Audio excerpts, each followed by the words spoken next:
What is up, buddy Bio Nation? I'm actually doing a lot better now.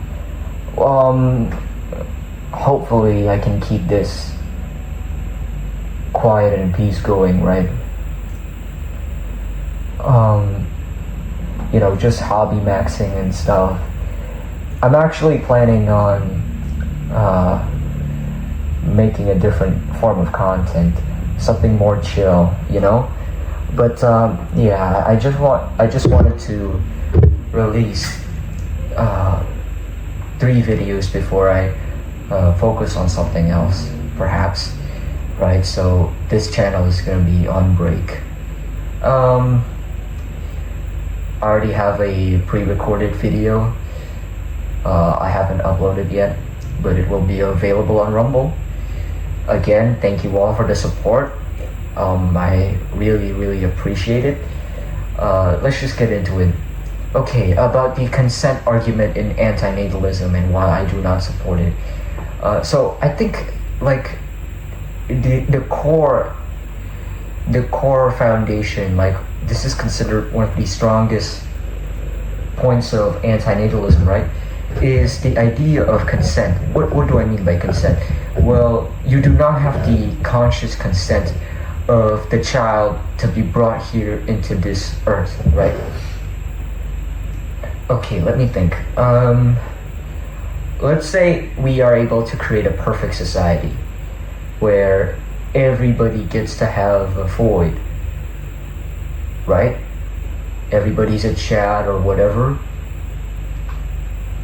Whatever perfect ideal society that you guys can think of, then you bring in a child into existence. For the antinatalist, that child shouldn't be brought into existence because you still do not have the consent of the child, So either heaven or hell, it doesn't matter because the child is essentially you don't have the child's consent for it to be thrown into this world, right? It sounds logical, yes, but I don't think I am a completely logical, organic living being, right? I mean, I could say that logic and rationality is just like a tool, like a caveman holding a stick or a spear. It helps with my own personal survival, stuff like that. Because like, the more I think about it, the more I think about my dreams and how I sleep at night, I realize that consent isn't really there, right? I've already talked about the idea of thrownness and ownness, right? My own thoughts on it. I think that, I've already made plenty of videos about this, I suppose. Like, consciousness could just be a post-rationalization, right? For example, I get bitten by a snake, or I get like sting by like a taser, right? That is just automated, right? Automatic. That is not a conscious thing. It's more into like, it's more sensory output, right? Consciousness is just you realizing, oh my god, I got tased. Oh my god, I got bitten by a spider or a snake, right? Yeah, because like, then there's this whole idea in psychoanalysis about the unconscious, right? I mean, like, no one exactly knows why people dream. Why do we dream? Because like dreaming breaks science, right? Even normies know that. Like, based on my own personal experience,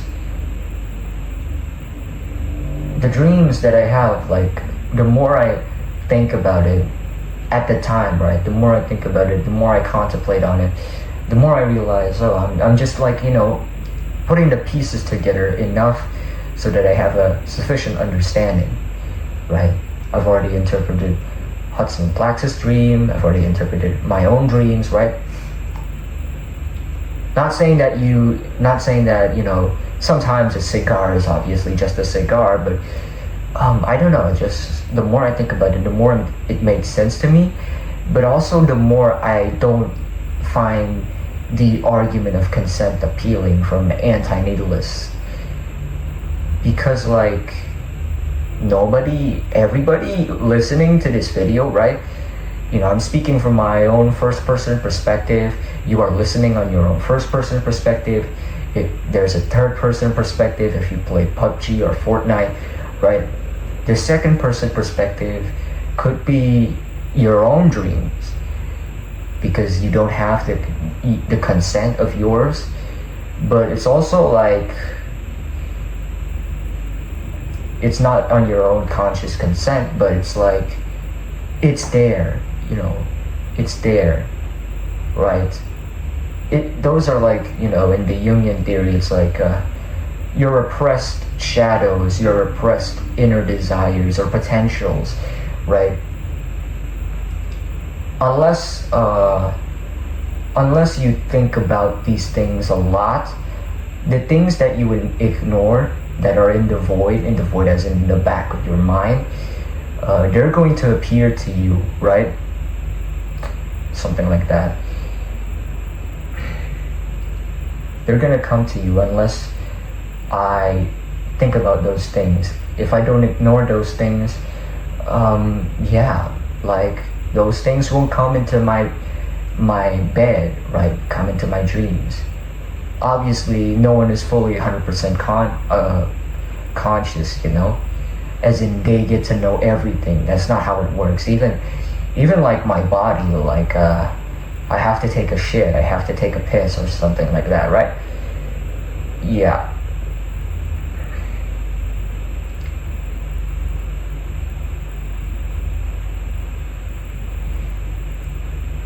So there's that. I understand where it's coming from, but I don't think that's how the world works. Because like, in the past, your ancestors who aren't able to conceive symbolic meaning as well as language, right? They haven't created a rigid language that we use today. Like, I'm speaking in English, right? But they already like subconsciously knew that they have to cooperate with each other, child rearing and hunter-gatherer societies, pastoralist societies, the U word, even though they haven't fully conceived it in words yet. And this is where things get tricky for me. You guys know that if you watch my videos here or my previous channels or just my videos on Rumble, you know that I'm critical on monogamy, right? Especially Christian monogamy. But there was a time when monogamy was a natural sufficiency breeding pattern for people on Europe, because the climate is like very extreme. There's 4 seasons instead of like Africa or where I am at, Southeast Asia, there's only like 2. But like, it requires heavier incentives, because it can easily become, the too much like for men, it's like from intergroup competition to excessive intragroup competition, and then for women it's like the opposite, right?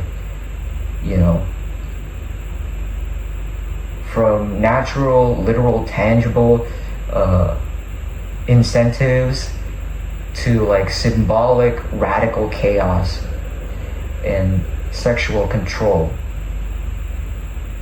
Also, like David Benatar, when he made the book Better to Never Have Been Born, it's like, it's in the context of Africa, right? I've already talked about weaponized pessimism, but like, I'm pretty sure like anti-natalism is different than effluism in the sense that it's about producing less children, right? And excess males obviously would always exist. Especially like, I'm not the biggest fan of race mixing and miscegenation because of cases like Elliot Rodger, but I do understand why, European men in the past, there's stuff like cabin fever, there's stuff like Magellan, and going to the continent of America, and then going to Southeast Asia, right? You could make the argument that European XX are insufferable or something like that. Obviously, the WQ is already talked about for a very long time, right? For a very long time. Yeah. What I find frustrating is not the fact that I'm never gonna get a girlfriend or whatever. It's more of the fact that nobody is really addressing the root of the problem. Like, for me, the absolute root of the problem has always been the widespread gamete production, right? The widespread gamete production between XX and XY, and monogamy, if there were an alternative, because monogamy does mitigate whenever Europeans experience like a Malthusian trap, right? If it were like, there needs to be heavier restrictions than places like Asia or Africa, where they practice something along the lines of polygyny, right? Polygyny for a few men. Yeah, it's kind of difficult here. It's kind of difficult, but whatever. Like, ever since like I was 12 to 13, I always instinctively knew that,